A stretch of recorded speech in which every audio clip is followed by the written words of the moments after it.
Assalamualaikum warahmatullahi wabarakatuh. Halo semuanya, saya Anggita Afriyanti, mahasiswi Program Studi Ekonomi Syariah, Fakultas Ekonomi dan Bisnis Islam Universitas Islam Negeri Profesor Kiai Haji Saifuddin Zuhri Purwokerto. Dalam kesempatan kali ini, saya akan sharing tentang bagaimana cara kita menganalisa laporan keuangan dengan menggunakan rasio keuangan tentunya. Banyak perusahaan-perusahaan yang ingin melihat dan menilai bagaimana kondisi keuangan perusahaan tersebut, apakah dalam keadaan yang baik-baik saja ataupun malah yang sebaliknya. Langsung saja kita masuk dalam pembahasan yang pertama, yaitu mengenai rasio. Apa sih itu rasio? Rasio merupakan perbandingan antara angka dalam suatu akun dengan angka dalam suatu akun yang lainnya. Rasio juga dapat dikatakan sebagai rumus yang membandingkan posisi akun pada laporan keuangan yang dapat diartikan dan juga dibaca. Jadi rasio ini tidak hanya untuk melihat posisi keuangan saja dalam perusahaan, namun juga harus bisa dibaca dan juga diartikan. Apakah suatu perusahaan dapat dikatakan sebagai perusahaan yang baik atau stabil ataupun tidak. Dalam rasio keuangan, setidaknya kita harus memahami 4 minimal jenis rasio jika kita ingin mendirikan sebuah bisnis ataupun sebuah perusahaan. 4 jenis rasio yang perlu kita pahami ini, yaitu yang pertama, rasio profitabilitas. Yang kedua, rasio likuiditas. Yang ketiga, rasio solvabilitas. Dan yang keempat, rasio aktivitas. Baik, langsung saja kita masuk dalam pembahasan mengenai jenis-jenis rasio keuangan. Untuk jenis yang pertama yaitu rasio profitabilitas. Rasio profitabilitas, kata kuncinya yaitu diambil dari profit atau laba yang sering kita ketahui. Jadi rasio profitabilitas merupakan rasio untuk mengukur seberapa perusahaan dapat memperoleh labanya. Dalam rasio profitabilitas ini kita dapat memahami atau kita harus setidaknya mengerti 3 jenis yang ada dalam rasio profitabilitas. Yang pertama yaitu return of equity atau ROE, yang kedua return of sales atau ROS, dan yang ketiga return of asset atau ROA. Untuk yang pertama yaitu return of equity atau ROE, yaitu pengembalian terhadap modal. Rumusnya sangat mudah untuk menghitung ROE ini, yaitu dengan menghitung laba dibagi dengan modal lalu dikali dengan 100%. Jadi untuk ROE ini patokannya yaitu dengan bunga deposito. Jadi untuk ROE ini kita harus setidaknya tidak kurang dari bunga deposito yang kita investasikan. Untuk yang kedua yaitu return of asset atau pengembalian terhadap aset. Jadi rumusnya laba dibagi dengan total aktiva atau aset dikali dengan 100%. Dan untuk yang ketiga yaitu mengenai return of sales atau ROS. Jadi pengembalian terhadap penjualan. Dengan rumus yang dapat kita hitung laba dibagi dengan penjualan lalu dikali dengan 100%. Untuk jenis rasio yang kedua yaitu rasio likuiditas. Jadi di sini kata kuncinya adalah liquid atau cair. Nah, rasio likuiditas ini yaitu untuk rasio yang mengukur seberapa liquid suatu perusahaan atau bagaimana perusahaan sanggup membayar kewajiban jangka pendeknya.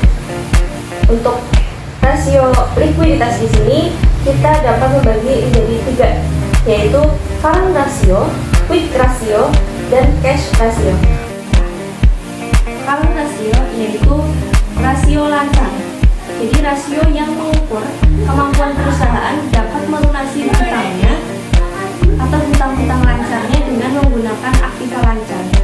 Rumusnya cukup mudah untuk kita pahami, yaitu dengan menggunakan aktiva lancar dibagi dengan hutang lancar. Untuk yang selanjutnya yaitu quick ratio atau rasio cepat. Jadi di sini kita menghitung dengan aktiva lancar dikurangi dengan persediaan yang kemudian dibagi dengan hutang lancarnya. Untuk yang ketiga yaitu cash ratio atau rasio kas. Jadi rumusnya yaitu kas dibagi dengan hutang lancar yang dimiliki oleh perusahaan. Baik, untuk kita lanjutkan jenis rasio yang ketiga yaitu rasio solvabilitas. Untuk rasio solvabilitas ini sebenarnya hampir mirip dengan rasio likuiditas, yang mana untuk mengukur perusahaan dalam melunasi hutangnya. Tetapi untuk yang solvabilitas ini untuk mengukur dalam melunasi hutang jangka pendek dan juga jangka panjangnya dengan modal dan seluruh aktiva totalnya.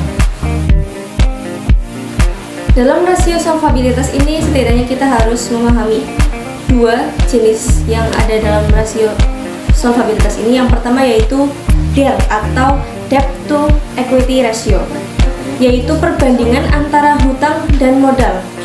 Jadi rumusnya yaitu hutang dibagi dengan modal, yang mana seharusnya ini antara perbandingan hutang dan modal tidak lebih dari 1. Apabila hutangnya lebih dari 1, maka perusahaan tersebut dinilai lebih banyak hutangnya dibanding dengan modal yang dimilikinya. Untuk jenis rasio solvabilitas yang kedua yaitu ada DAR, yaitu debt to asset ratio, yang rumusnya total hutang dibagi dengan total aktiva yang kemudian dikali dengan 100%. Nah, jika DAR ini lebih dari 50%, maka mengatakan bahwa sebagian besar harta dibiayai oleh hutang. Jadi hampir sama sebenarnya dengan debt to equity ratio, tetapi ini total hutang dan total aktivanya.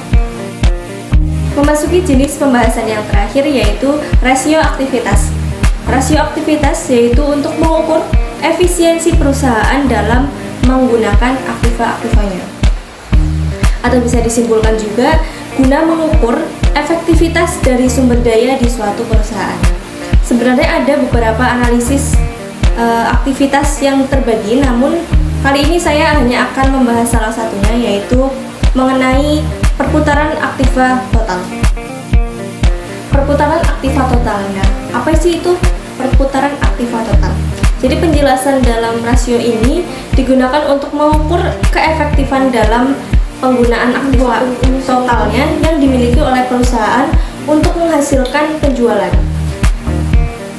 Jadi jika hasil perputaran total aktivanya tinggi, maka semakin cepat pula perputaran aktivitas dan laba yang didapatkan.